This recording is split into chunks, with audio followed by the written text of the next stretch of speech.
Hello students, welcome to Ved educational academy. हा व्हिडिओ आपण स्पेशली अशा स्टुडंटसाठी करत आहोत जे स्टुडंट्स आता डिसेंबर 2020 मध्ये सेकंड इयरला गेलेले आहेत आणि ते फर्स्ट टाइम इंजिनिअरिंग मॅथ्स 3 हा आता चेंज झालेला सिलेबस फेस करणार आहेत. आता हा चेंज झालेला पॅटर्न मॅथमॅटिक्स 3 साठी काही डिपार्टमेंटला अफेक्ट करतोय तर काही डिपार्टमेंटला नाही करत. तर सगळ्यात मोठा चेंज आता झालेला आहे तो इलेक्ट्रॉनिक्स आणि मेकॅनिकल डिपार्टमेंटसाठी झालेला आहे. सो सगळ्यात पहिले मेकॅनिकल डिपार्टमेंटला या सेमला दॅट इज डिसेंबर 2020 ही जी एक्झाम होणार आहे त्याला M3 असायचा आणि इलेक्ट्रॉनिक्सला सेकंड सेमला असायचा. बट ह्या पॅटर्नला त्यांनी काय केलेलं आहे, ह्या दोघांची जागा एक्सचेंज केलेल्या आहेत. जे इलेक्ट्रॉनिक्सचे स्टुडंट्स आहेत त्यांना डिसेंबर दॅट इज फर्स्ट सेमला M3 द्यावी लागणार आहे आणि मेकॅनिकल स्टुडंट्सला सेकंड सेमला द्यावी लागणार आहे. सेकंड इयर सेकंड सेम हा सगळ्यात मोठा चेंज झालेला आहे. आता सगळ्यात सेकंड झालेला चेंज आहे तो सिलेबस मध्ये. जर का तुम्ही सिलेबस बघाल तर इलेक्ट्रॉनिक्स, सिव्हिल आणि इलेक्ट्रिकल इन्स्ट्रुमेंटेशन ह्या ब्रांचेसला M3 डिसेंबर 2020 ला तुम्हाला एक्झाम द्यावी लागणार आहे. आपण सगळ्यात पहिले बघूया की electrical department, electrical and instrumentation दोन वेगळे डिपार्टमेंट आहेत. या दोन्ही डिपार्टमेंटचा M3 चा सिलेबस सेम आहे. सो या दोन्ही डिपार्टमेंटसाठी M3 मध्ये काय चेंजेस झालेले आहेत ते बघूया आपण. आधी बघा ओल्ड सिलेबस काय होता इलेक्ट्रिकल साठी आणि इन्स्ट्रूसाठी. जो ओल्ड सिलेबस होता, पहिलं युनिट होतं LDE, लिनियर डिफरन्शियल इक्वेशन. या युनिटमध्ये दोन चॅप्टर्स होते. सगळ्यात पहिल्या चॅप्टर मध्ये सोल्युशन होतं by using shortcut, variation of parameters and general method, Cauchy's and Legendre's हे दोन टाइप्स होते. आणि जो सेकंड चॅप्टर होता त्याच्यात सायमल्टेनियस LD आणि ऍप्लिकेशन ऑफ LD असे दोन पार्ट होते. सो हा एक खूप मोठा चॅप्टर होता. बट हा युनिट सगळ्या डिपार्टमेंटला कॉमन आणि तेवढाच इम्पॉर्टंट आहे. The second unit for electrical and instrumentation was Laplace transform. Laplace transform. Third, Fourier and Z transform. Fourier and Z transform. Electrical डिपार्टमेंटसाठी हे थोडं कन्फ्युजिंग जायचं की लॅपलेस ट्रान्सफॉर्म, फुरियर ट्रान्सफॉर्म आणि झेड ट्रान्सफॉर्म असे तीन ट्रान्सफॉर्म जेव्हा एकाच सब्जेक्टमध्ये येतात, प्रत्येक ट्रान्सफॉर्मला काही फॉर्म्युलेज असतात, प्रॉपर्टीज असतात. हे सगळं त्यांना लक्षात ठेवणं खूप जास्त डिफिकल्ट जातं, कन्फ्युजिंग जातं. त्यासाठी मोस्टली मुलं कुठला तरी एक ट्रान्सफॉर्म 100% ऑप्शनला टाकतात.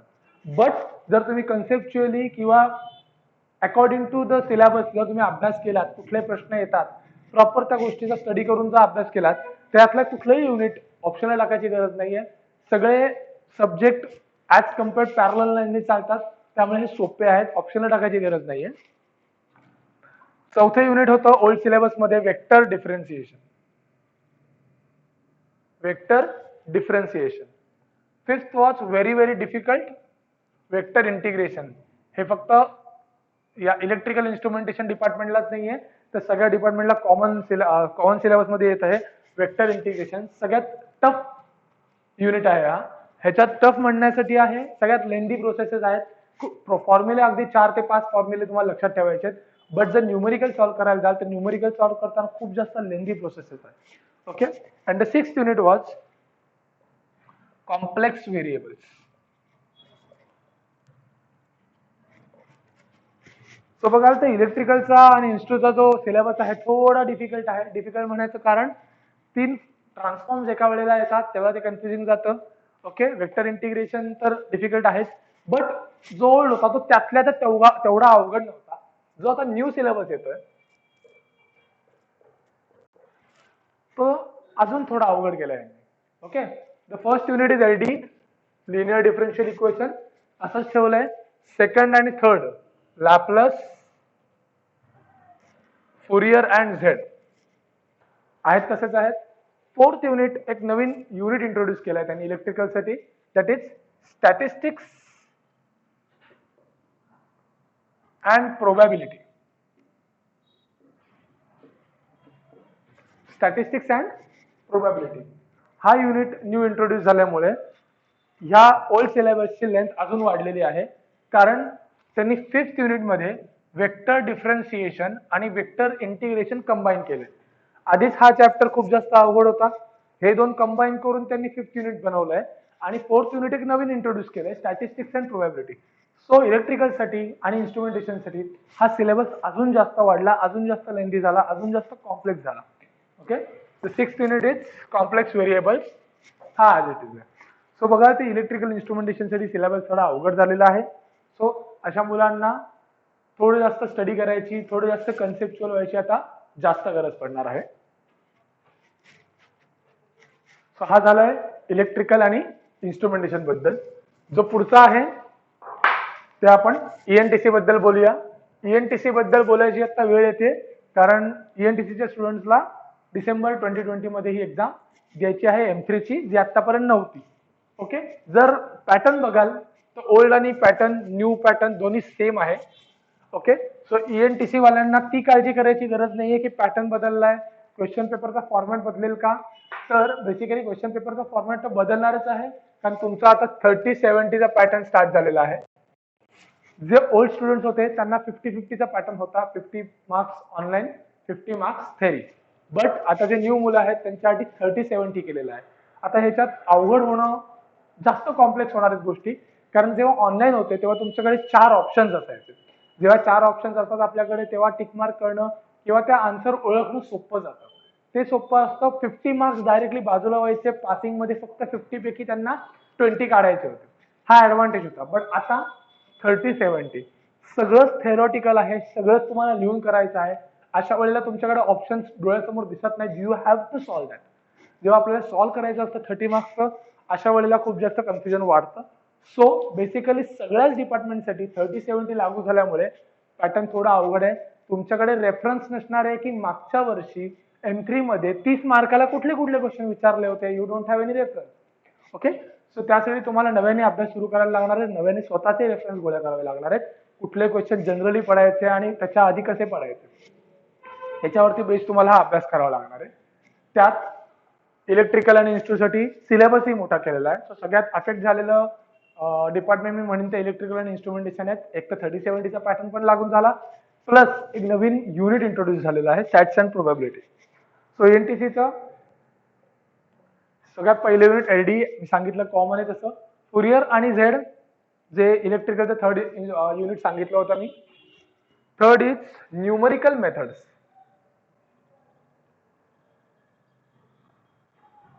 हा युनिट पूर्ण फॉर्म्युलाज आणि कॅल्क्युलेटर बेस्ड आहे. ह्याच्यात इटरेशन करायचे असतात.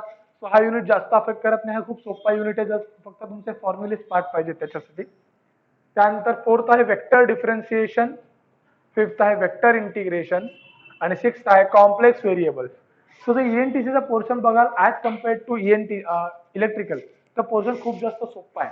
ह्याच्यात 2च ट्रान्सफॉर्म्स आहेत, फुरियर आणि झेड. लॅप्लस नाही आहे, हा एक ऍडव्हान्टेज. दुसरा म्हणजे न्यूमरिकल मेथड खूप जास्त सोपा टॉपिक आहे. वेक्टर डिफरन्शिएशन, वेक्टर इंटिग्रेशन तर अवघड आहे, बट ठीक आहे. And this complex variables. So as compared to electrical students, electronic students have somewhat advantage. But थोडा हवेत जायचा इथे मौका मिळतोय यांना की सोप्पा आहे, होऊन जाईल होऊन जाईल होऊन जाईल, असं नाही होत. 30-70 चा पॅटर्न आहे, पहिल्यांदा इंट्रोड्यूस होते ही गोष्ट. सो जरा काळजी घ्या, कदाचित इथे ओव्हर कॉन्फिडन्समुळे तुमचा विषय बॅक लागू शकतो. सो एनटीसीचा हा पोर्शन होता. न्यू पोर्शन आणि ओल्ड पोर्शन पूर्ण सेम आहे. इथे इलेक्ट्रॉनिक्सला ऍडव्हान्टेज आहे की कुठली नवीन क्वेश्चन करायची गरज नाही. तुम्हाला जे पडलेले क्वेश्चन आहे तेवढे कॅरी ऑन करा, तुम्हाला फायदा होईल त्या गोष्टीचा. And the 3rd department is civil engineering. सिव्हिलचं बघाल सिव्हिलचं पण सेम आहे, जुना पोर्शन आणि नवीन पोर्शन सेम आहे. फक्त एक गोष्ट नवीन लागू होते त्यांच्यात, किती 30-70 पॅटर्न. ओके, 30 मार्क्सची इन्सेम आणि 70 मार्क्सची फायनल एक्झाम. सगळ्यात पहिला आहे LDE, linear differential equation. Second is numerical method, जो आता ईएनटीसीचा 3rd चॅप्टर सांगितला इझी आहे, तोच त्यांना सेकंड आहे. So it is not difficult. 3rd is statistics and probability. हा इलेक्ट्रिकलला आता इंट्रोड्यूस झालेला आहे, बट सिव्हिलला खूप वर्षांपासून असाच आहे. आणि सो सिव्हिल वाल्यांकडे क्वेश्चन्स आहेत की कुठले क्वेश्चन्स आहेत, कसे यायचे ते. सो एवढा काही अवघड पाठ नाही. स्टॅट्स इज कम्प्लिटली न्यूमरिकल, फक्त आणि फक्त फॉर्म्युला बेस्ड आहेत, सगळे कॅल्सी वापरायचे. सो हे 2 युनिट पूर्ण तुमच्या कॅल्क्युलेटरचे काम आहेत. The 4th vector differentiation, vector integration, and the sixth is something different, application of partial differential equation. Application of partial differential equation. हा चॅप्टर आहे, खूप जास्त लेंदी, खूप मोठे मोठे क्वेश्चन्स आहेत, बट खूप जास्त इझी आणि सिमिलर फ्लो चार्टचे क्वेश्चन्स आहेत. जर तुम्ही एक फ्लो चार्ट पाठ करून ठेवाल तर कुठलाही क्वेश्चन तुम्हाला अवघड जाणार नाही. खूप जास्त सिंपल युनिट आहे हा. फक्त सांगितल्याप्रमाणे तुम्हाला याचा फ्लो चार्ट पाठ करायचा आहे. सो अशा प्रकारे सिव्हिल डिपार्टमेंटलाही खूप जास्त अवघड नाहीये, बट सांगितल्याप्रमाणे जेव्हा 30-70 पॅटर्न लागू होतोय, you must take care about that की ओव्हर कॉन्फिडन्स मध्ये न जाता तुम्ही हे व्यवस्थित कॅरी करताय. ओके, माझं नाव आहे ऋग्वेद केळकर.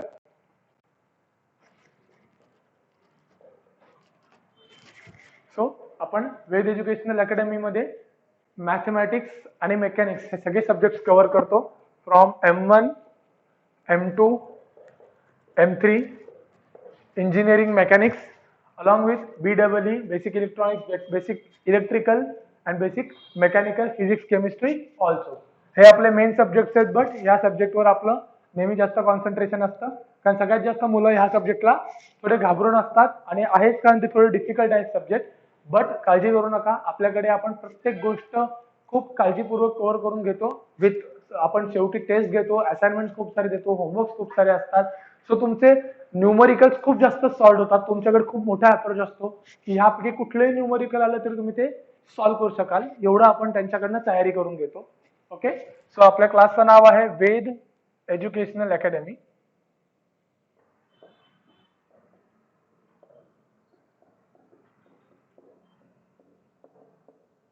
यूट्यूब सबस्क्रायबर्स आणि यूट्यूब व्ह्युअर्स साठी नक्कीच आपण काही डिस्काउंट देऊया. ओके, सो आपले जे बॅचेस असणार आहेत ते आता ऑनलाईन पद्धतीनेही होतात. पूर्वी ऑफलाईन पद्धतीने असायचे, बट ड्यू टू कोरोना आपण हे ऑनलाईन स्टार्ट केलेले आहेत. सो तुम्ही ऑनलाईन बाय करू शकतात, आपले पॅकेज बाय करू शकतात, ज्याच्यात आपण या सब्जेक्टचं पूर्ण एक्सप्लेन केलेलं आहे. From unit 1 to unit 6 with each and every numerical आपण त्या पॅकेजमध्ये करून देऊ. Okay, you can directly buy from our app. जर तुम्ही प्ले स्टोअरवर जाल तर वेद एज्युकेशनल अकॅडमी तुम्ही सर्च करा, तुम्हाला आपलं ॲप दिसेल. त्या ॲपमधून तुम्ही मला एन्क्वायरी करू शकता. Also you can check our website www.vededucationalacademy.in or you can also try our Facebook and Insta account. You can like the page. आणि काही इन्क्वायरी असेल तर you can directly WhatsApp me on my mobile number 8983363909. So असं नाही की फक्त class लावायचे मी enquiry कुठल्याही त्याबद्दल बोलतोय. तुम्हाला कुठल्याही अकॅडमिक प्रॉब्लेम्स असतील, काही इश्यू असतील, कुठल्याही सब्जेक्ट बद्दल इश्यू असतील, you can directly call me on this number. Okay, so thank you.